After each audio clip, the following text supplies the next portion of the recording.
Here we go. Question 39. With what attitude should we pray? Read it with me. With love, perseverance, and gratefulness, in humble submission to God's will, knowing that for the sake of Christ, He always hears our prayer. And the reading is from Philippians 4:6. Be careful for nothing, but in everything, by prayer and supplication, with thanksgiving, let your requests be made known unto God. And Father, again this morning, we come before you as we open your word, Lord, to come before you in prayer as we're exhorted to in your word. And ask you bless this morning's worship service. May it be about you. May it be about the truth that you've given to us in your word. And Father, may you help us to help each other to grow and to be faithful. We're careful to consider that in your word this morning. And we're grateful for the examples you've given us. We pray that you'd be blessed. In Jesus' name, amen. All right. So I have yet to get there, but in Hebrews chapter 10 is where I want to start. And we're going to go back. We're going to go to a couple of places. Back to Joshua 3, which you're very familiar with by now, I'm sure. And like I said, should be done with this by the end of the summer in Joshua anyway, and move on to something different, maybe come back to Joshua later. But I want to read from Hebrews 10, a verse that maybe you're familiar with, or a verse or two that you're familiar with. It's in verse 20. Let's start verse 23. Let us hold fast the profession of our faith without wavering, for He is faithful that promised. And let us consider one another to provoke unto love and to good works, not forsaking the assembling of ourselves together, as the manner of some is, but exhorting one another, and so much the more as you see the day approaching. Have you ever read that before? Hebrews 10:25. You ever been through a sermon, Hebrews 10:25, not forsaking the assembling of ourselves together? You ever heard that mentioned to make people kind of, I guess, feel bad about skipping church? Go, good, be proud. Have you ever heard that before? Because I have. Yeah, you know, it's an interesting thing. That word there for forsake means to forsake entirely, not just to miss because you go camping, which I was told about great camping adventures today that I can't take on a Sunday, thank you very much, because I work, amen? And so anyway, I like to hear about your adventures, but it's not about the occasional missed Sunday. It's about just leaving off entirely, but even that is really not my point. This is, in these verses really, is sort of an essential, sketchy blueprint for what you might call a healthy faith community. We might call it church. But if you zoom out a little bit, you talk about a faith community, or a community where faith is highly prized. It speaks of one ingredient found where you find God's people congregating together. One that you don't find so much today, but one that I want to bring out, and there's a couple words I could that kind of fit right under this word, and that is the word exhort. Look at there in verse 25, not forsaking the assembling of ourselves together as the manner of some is, but exhorting one another. Exhorting one another. Exhort means to encourage, sort of intensely. It means to encourage to go on to something bigger and better. It means to encourage someone when things are difficult. And so when you get to this point where it talks about exhorting one another, that's what I want to talk about a little bit. In fact, it talks about the idea in verse 24, let us consider one another to provoke unto love and to good works. So that word there, provoke, is basically the same word. The idea to provoke to love and to good works. Love is the attitude that we have for each other. Good works is simply what it says, doing the right thing, doing the thing, living the way that God has intended for us to live. And so again, one thing to note before we move on and come back to it later, notice that what the writer of Hebrews here is not speaking to pastors. He's speaking to Christians. And take note that he says that we are to exhort one another. Look around the room for a second. Okay, don't. But if you were to, if your head were to operate on a swivel, you would see the one another that Paul is talking about. I believe Paul wrote Hebrews, but you would see the one another Paul talked about, at least in context. The idea of people who share the same faith exhorting each other to love or to provoke one another to love and to good works. Now, I'll come back to that. So go to Joshua 3. Go back there. We've been there a few times. We'll actually go to 1 Kings 18 as well here before the day's over, I hope. And we'll see a couple of things regarding this idea of exhorting one another or the notion of one another. Because I'm going to skip a few things in Joshua. I may come back to them, but they are things that I've touched on in the past. Some things this morning as well that I'll hit on that I've touched on in the past, but just maybe not in the detail that I want to hear today. Where we are here is basically God has revealed to Joshua that it is now time to move. We've gotten to the bank of the Jordan River. It's now time to move across the river. We talked about that, about the ark being in front and about following the ark, right? And so we've talked a little bit about that. So, of course, though, a couple of things to keep in mind as we look at what we're going to look at today is that the Jordan is at flood stage, right? We talked about that in the past. It's very dangerous. It's as spooky as any flooding river can be.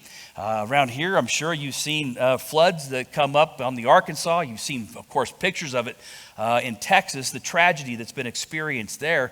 There's nothing quite like the terror of seeing the earth disappear. I believe that's one of the reasons why God said he would never judge the world by flood ever again. There's something terrifying about being on the planet that you're on and suddenly your surroundings cannot support life. It's just horrifying. And this is what the Jordan is as well. And as you approach flooded rivers, whenever you do in your car, when you walk, whenever you've seen them, you kind of get the notion that it's a scary proposition. You approach with caution. You're looking around to see if there's more coming and so forth. Again, we've seen too much of that in the news lately, of the tragedy that's been experienced not just in Texas, but North Carolina and everything else. And so it is flooding, and we've looked at the faith necessary from Joshua 3, the faith necessary from a variety of people to actually cross this river. How do you cross it, and the things that were necessary to cross it? But I don't think we talked about what we're going to talk about this morning. But first, I want to give an observation or two about faith, because this is where we are. About following God by faith, and we've talked about that the last couple of weeks. Martin Luther said this, I've probably read this before, but it bears again. He said, God our Father has made all things depend on faith, so that whoever has faith will have everything. And whoever does not have faith will have nothing. Nothing. If there's one central theme of the Bible when it comes to blessing from God, to sanity in life, and accomplishment in service, it is the necessity of faith. By that, I mean that faith enables us to see him move in our life and save our souls. Faith to be saved, but faith also to see him move in our life. And again, if you looked at Hebrews 11, you'd find, which we were just in 10, but you'd find that the writer also said without faith it's impossible to please God. And why is that impossible? Again, I've touched on this before too, but I believe it's because God is pleased by his glory increasing, and that happens best when we live by faith, and things that are being accomplished in our life and the things that we're able to do that we cannot accomplish of ourselves are the very things that bring him the most glory. Again, I'll give you one more quote and move on. George Mueller said this: faith does not operate in the realm of the possible. In the realm of the possible. There is no glory for God in that which is humanly possible. Faith begins where man's power ends. Faith begins where man's power ends. And I'd addend that to say that faith begins where we can no longer accomplish the things that we need in our life. We'll talk about, maybe go back to manna here in a little bit, or maybe in a week or two. Of course, Ron Mitten's going to be with us next week, but there's a phrase that I use from looking at the manna ceasing in the book of Joshua, and that is that God does not supernaturally provide what we can acquire through normal means. Right? And that's what I'm getting to a little bit of here, is that basically when we look at this, what Mueller is talking about, faith begins where we no longer have the power to do what needs to be done. And that's real faith. And that's where we come to this morning. Faith, not simply our own, but this is really the point. But that of those around us the faith of those around us, and our responsibility to help them live by faith. Think about it just for a second. Look at the people in Joshua. Joshua chapter 3. And again, we've read some of these verses before, but I'm going to do it again anyway. It says in verse 1, and Joshua was early in the morning. They removed from Shittim to Jordan, he and the children of Israel, and lodged there before they passed over. And it came to pass after 3 days that the officers went through the host, and they commanded the people, saying, when you see the ark of the covenant of the Lord your God and the priests, the Levites, bear it, then you shall remove from your place and go after it. Yet there shall be a space between you and it, about 2,000 cubits by measure. Come not near unto it, that ye may know the way by which you must go, for you have not passed this way before. This is something that I intentionally skipped over to come back to. We've talked about how the ark is in front and how the people are moving to the river. But there's one thing here that caught my attention a number of years ago that I think is important, I think is necessary, and sort of serves as a springboard for us to consider a few things. That when the plan comes down to go and take Jericho, you have to cross the Jordan. Again, it's flooding. And remember, there's millions of people that have to cross. It's not just a handful, it's not just a few hundred. There are millions that have to cross, much like the Red Sea. When it came time to cross, what happened was that Joshua got all the leaders together, and he got the officers, right? It says there the idea of officers, went through and commanded the people and said, follow the ark. Essentially what's happening, and again, you're talking about narrative in the Bible, you're talking about a history, and so you're not getting the entire conversation. But I can imagine what happens when the commanders go through this group of people and they're telling them it's time to move, get up, we're moving. Where are we going? We're going over there. But wait a second, there's a river over there. And I don't know if you've noticed, but it's flooded. I know. Get up, let's go. Move that way. Well, wait, did you not hear me? Did you not hear me about the water and the river? And we don't have a bridge, and we can't swim, and we've got animals and children and babies and infants and old people and whatever. I know. Get up and go. What do you mean? We can't cross that thing. Get up and go. God said to follow the ark, and that's where the ark's going.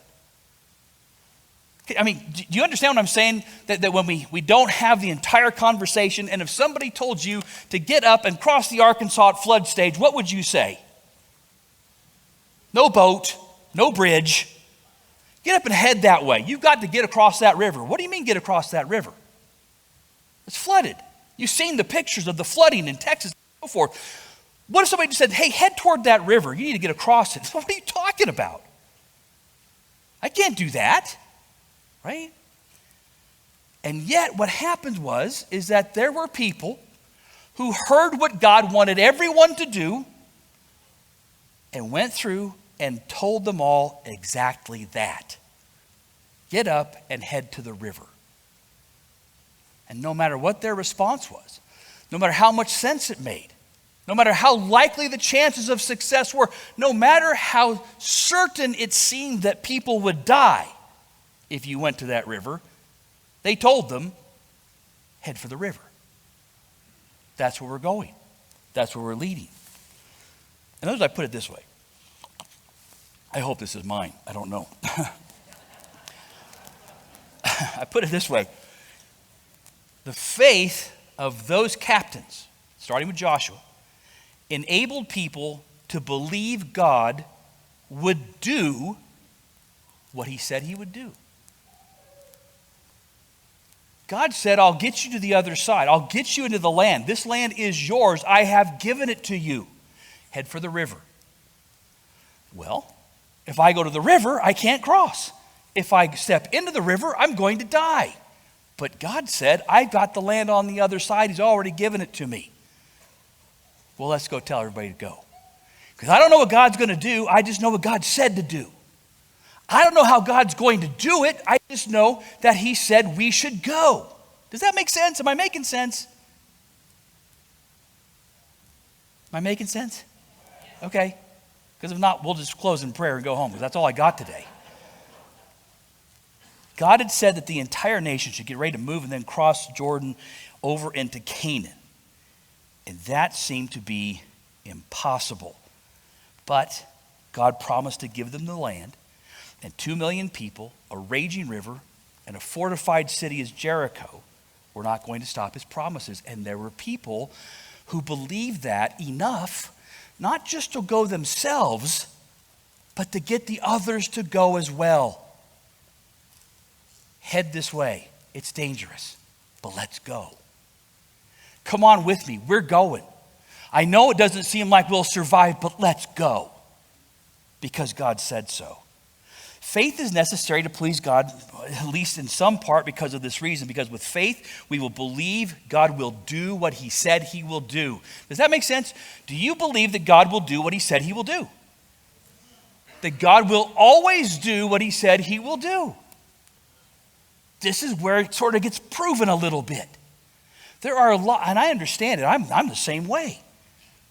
It's easy to say that we believe certain things, but the crux is when we have to act on it. We've talked about that for a little while too. But here's the deal. When it comes to the captains, when it comes to Joshua, this is the kind of faith that is not afraid to commend people, whether it's ourselves or our families or our friends or the people that we attend church with. It's not afraid to commend people to the promises of God, to the provisions and instructions of God, no matter how impossible they may seem. That's the point. It's not just about us. Do you have a spouse? Do you have kids? Do you have grandkids? Do you have best friends, acquaintances at work? Do you have people in church that you know that need to live by faith? It's not just about whether we will get up and go. It's about whether or not we will encourage the others to come with us. To, as the writer of Hebrews said, exhort one another, to provoke one another. Look at 1 Kings 8, really quick. 18, 1 Kings 18. Few pages over from Joshua, not too far. 1 Kings, Samuel's Kings Chronicles. Samuel's Kings and Chronicles. So 1 Kings 18. It's an account that you may have read before, you may have heard before, but I want to read it here because it's a great example of what I'm talking about, among many examples.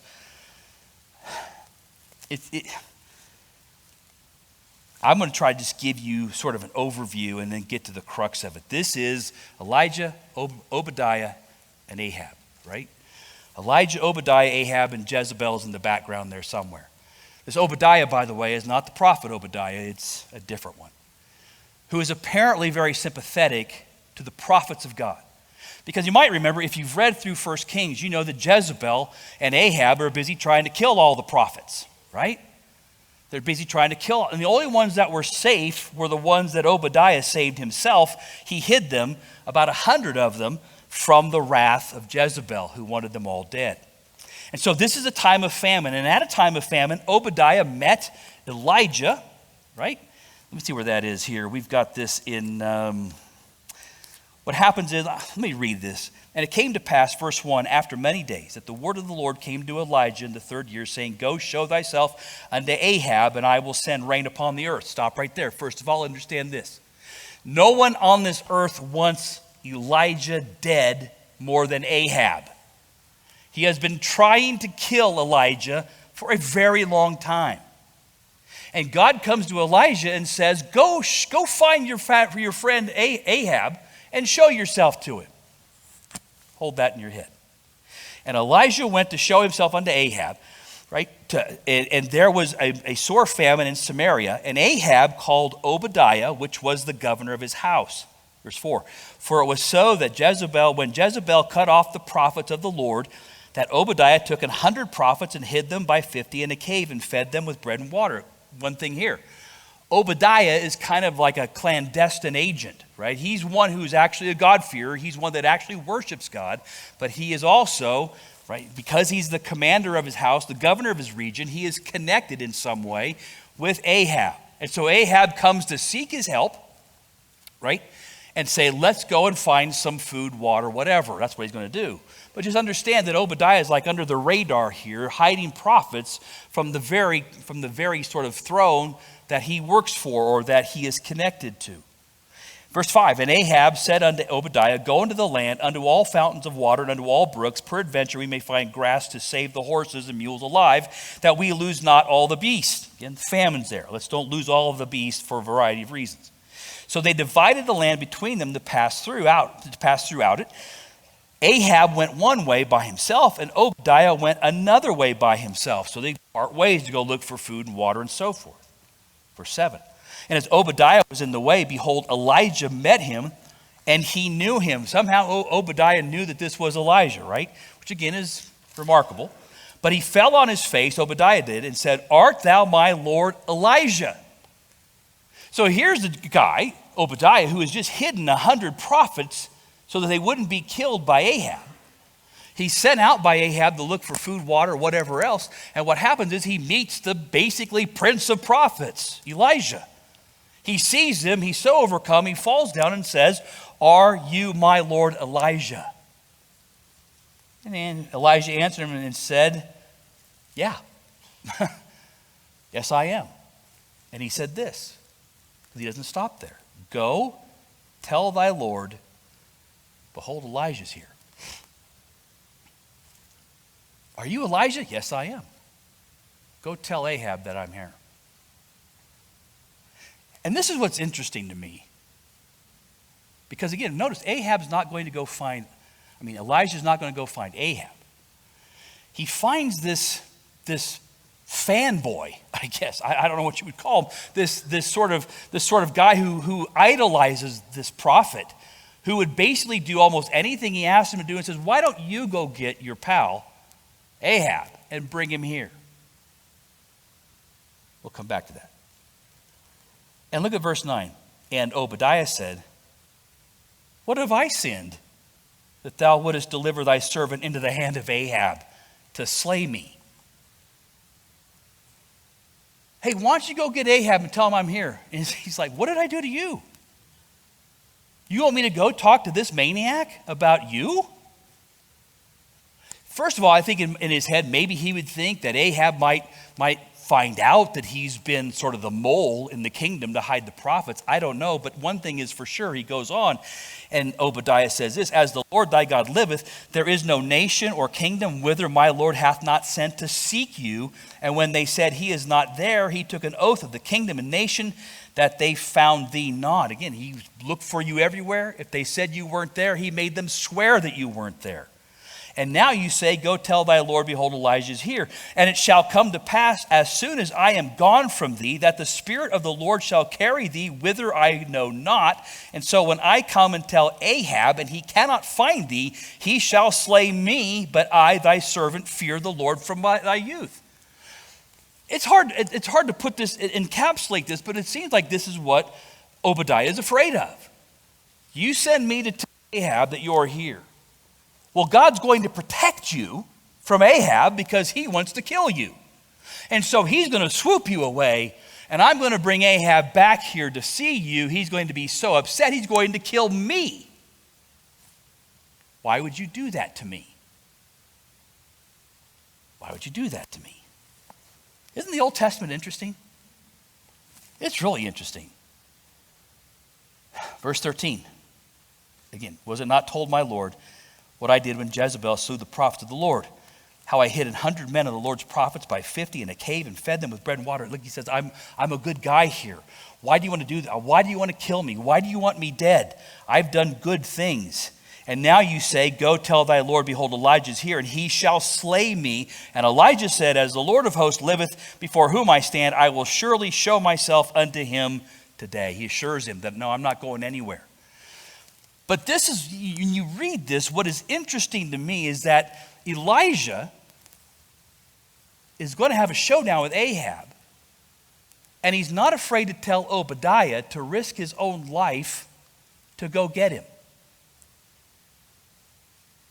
No, you don't understand. God's going to do something great today. You need to go get Ahab. You need to conquer that fear and do what God has asked.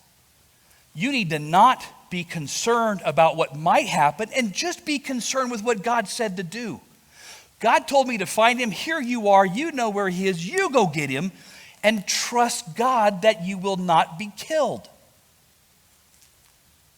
Think about that for a second. I mean, the idea there of living by faith to the point where we are not afraid to tell each other to believe God.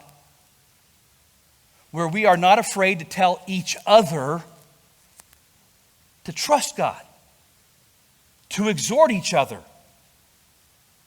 to act on what God has said. Each other. Certainly from here to there, sure. But the writer of Hebrews said each other. Think about it for a second. How much trouble, honestly, I just put some thoughts down, is the church and families and this nation in if we not only have difficulty acting in faith, but we have difficulty even encouraging one another to live by faith? How much trouble are we in? In other words, we enter some sort of spiritual, this is what I put down, writing this morning, some sort of spiritual death spiral when we couple people who are afraid to act on faith with people who are afraid to encourage people to act on faith. You ever been afraid to act on faith? God said, hey, I need you to do this, and you were afraid to do it. That's a lonely hand. Anybody like that? Yeah, there you go. It's okay. It is okay to be afraid to act by faith. How many of you were afraid to act by faith and then had someone come into your life and say, it's going to be okay, let's go? You're afraid to do it, and then somebody came along and said, let's trust God on this.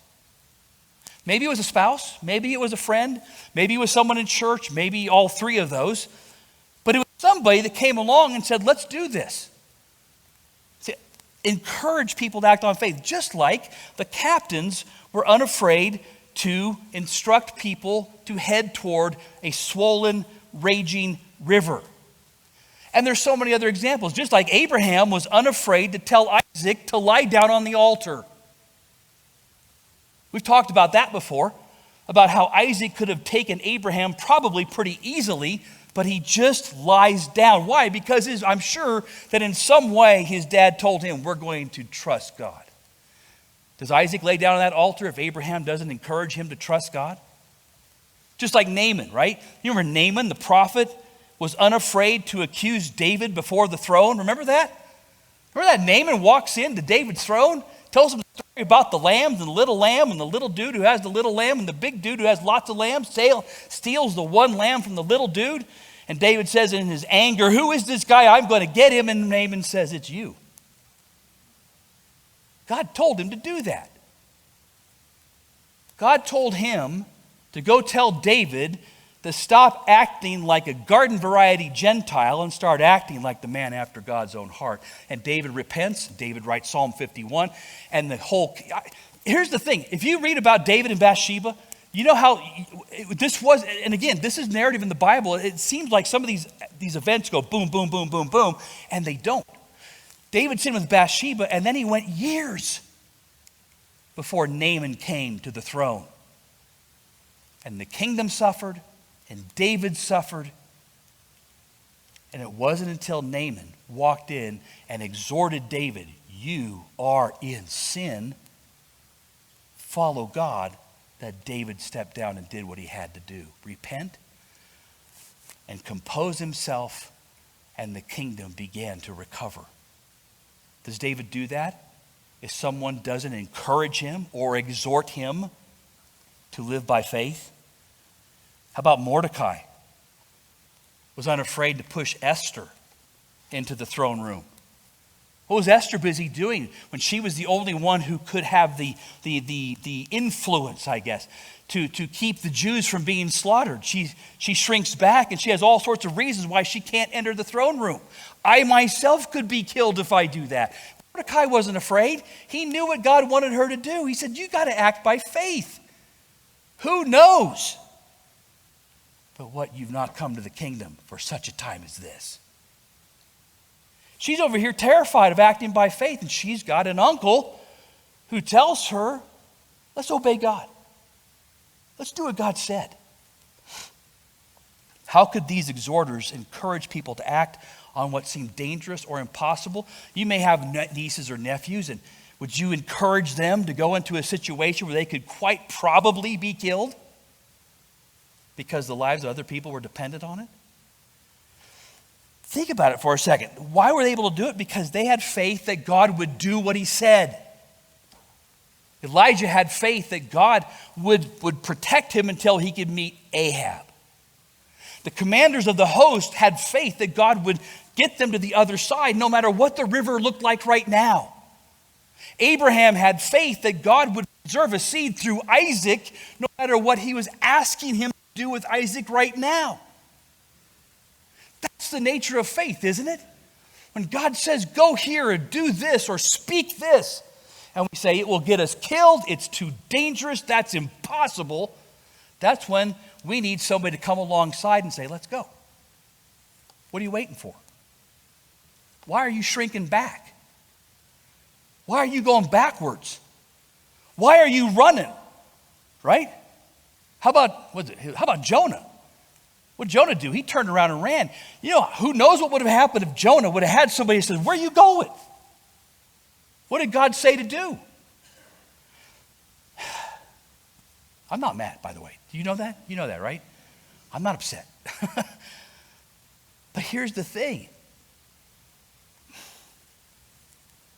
We need to be the same way. Look at I know you won't look around and look at them, but they're fairly pleasant looking people. But there's all sorts of people in this room who are afraid to do what God said to do. They need people in their life who will encourage them and exhort them to move forward.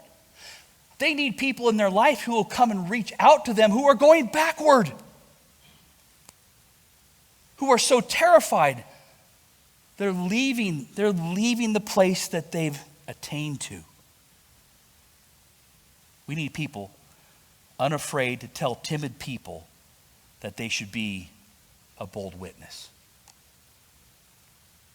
Well, you don't understand. I'm pretty shy. I don't care. Be a bold witness. What did the Lord say? He said, you open your mouth, I give you the words. Anybody ever had that happen, by the way? You opened your mouth and God gave you the words? Oh my goodness. What an incredible sensation that is, by the way. Because you're terrified, you're wringing your hands, you don't know what's going to happen. You're thinking about how you can get out of this, about how you can turn the conversation, and all of a sudden you open your mouth and all of a sudden you're speaking to somebody about their eternal soul and about the mercy of God through Jesus Christ and about how they can be saved. Man, I was on the phone. I was on the phone with a guy who I've had some business dealings with for the last few years. It has taken me like 4 years of just being a normal human being for this guy to finally say, hey, I got a question about the Trinity. He said, I don't think I understand the Trinity. And I said, well, then you actually do understand the Trinity. If you don't understand it, then you really do, because you can't. And it went from there to, hey, honest to God, he said this. He said, did Jews go to heaven? And I wrote back and I said, well, you know what? It doesn't depend on race or creed or nationality or whatever in the world that you've done in the past. Jesus died for the sins of all people everywhere, and that if they will receive him by faith, you know the whole story. I went through that, told him that on the phone. And all of a sudden, I'm thinking, well, you know what? I could ruin a business deal here, but I don't care. You open your mouth and the words come out, don't they? What a great feeling that is.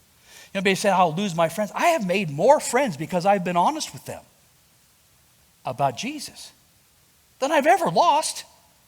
Now, they didn't all get saved, but they're my friends, and they respect that.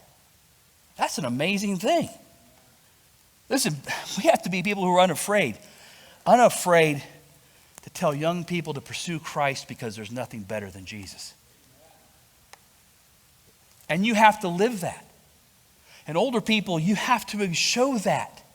You have to provide an example, and you have to speak to people, and you have to share testimonies, and you have to spend time at things. And this is to older and younger alike. We're trying to get you all together so that you can get to know one another, so that you have the opportunity to say, if at a game night, at a crossing paths thing, at a ladies' Bible study, that you can say, oh, these are pretty cool people. And then you can start sharing testimonies about what God's done in your life to encourage the younger.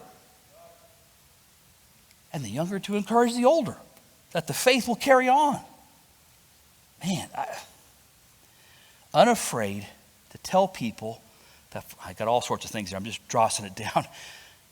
Forsaking sin is worth knowing Christ. Christian or lost person, forsaking sin is worth it to know Christ. We have to tell people that. We have to tell people that because that's what people with faith do. They believe that God will actually do what he said he will do, and they are unafraid to commend their lives and other people to him, whether it's our kids or grandchildren. You know, we spend so much of our life. How do I say this?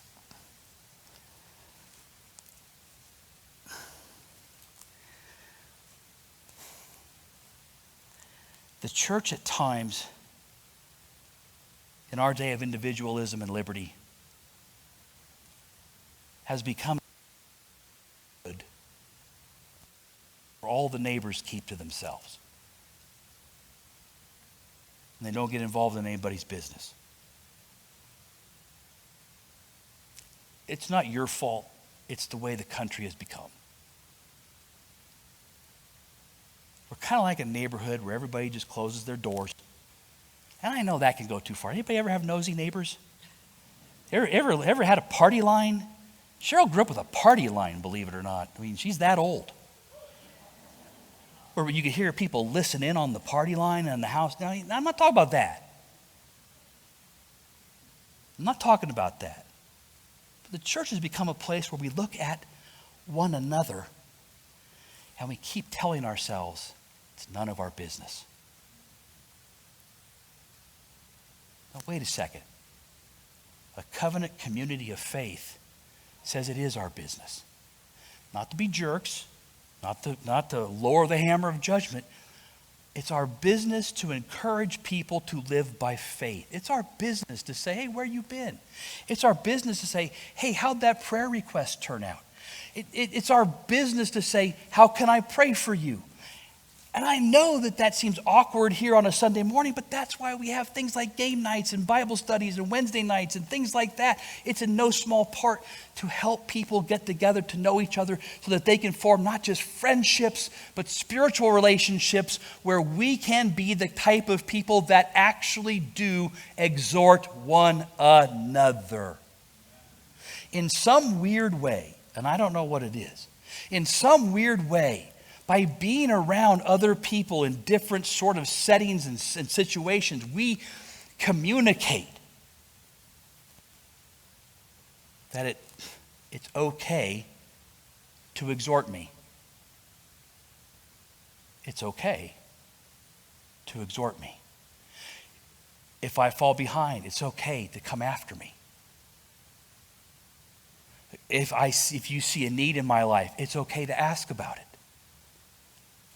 And people will when we are certain that God will do what he said he will do, because we know that people who follow God by faith are never disappointed and see the most amazing things. And their life takes turns they never expected. And they're introduced to people they never would have known before. And the fruit that they produce for the glory of God is unachievable otherwise. I need people in my life. I need people in my life to say, it's okay. Keep going. It's going to be all right. I don't know about you, but I need that. We all do. And that is the idea of exhorting one another. Here's the thing, I'm done. I'm going to save the next one. But I put here, the last thing I wrote down this morning.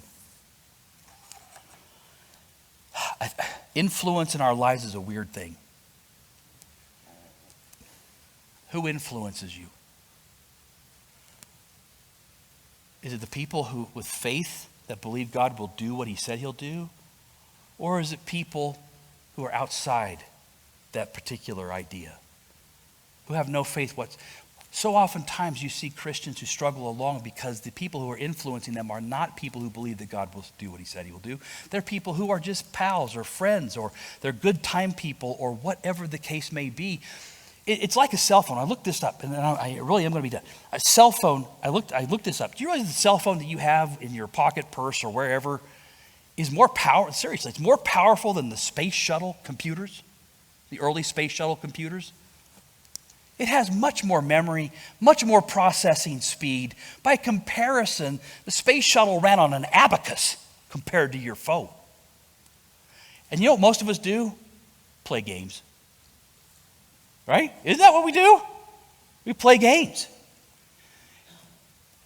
Because we're probably using it wrong in the sense of, and what do? We tap things and we don't know we tapped them. And my wife gets blocked from people's cell phones and they don't know that they blocked her. Or we silence. You know what I'm talking about? We do things by mistake when that thing could run the world. And I'm not a big advocate of cell phones, but it's a good example, right? The idea that we have something that powerful and we're just playing games with it.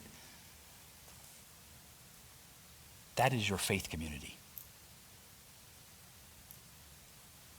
Your church, faith community, the people that you hang around with in your life who are those people of faith are some of the most powerful things that God has for you to be comforted, to know peace, and to grow, and to move on by faith.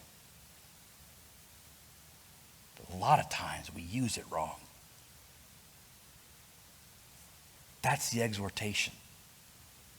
Not just are you living by faith, but are you encouraging others to do so because you are so rock solid certain that God will do what he said he will do? That's the question. Father, this morning I'm grateful to be able to open your word and grateful for people's patience. Father, we just ask that you would move in the lives of your people as you see fit. Lord, help this to be a community of faith, of people who are discerning and love your word and love the truth and love each other enough to speak the truth in love, to provoke each other, to exhort one another, to love and to good works that glorify you. Father, move in the lives of our people here this morning in any way that you see fit, but may you be glorified thereby. Help us. Help us to serve you, to live by faith, and to help others do the same. In Christ's name, amen.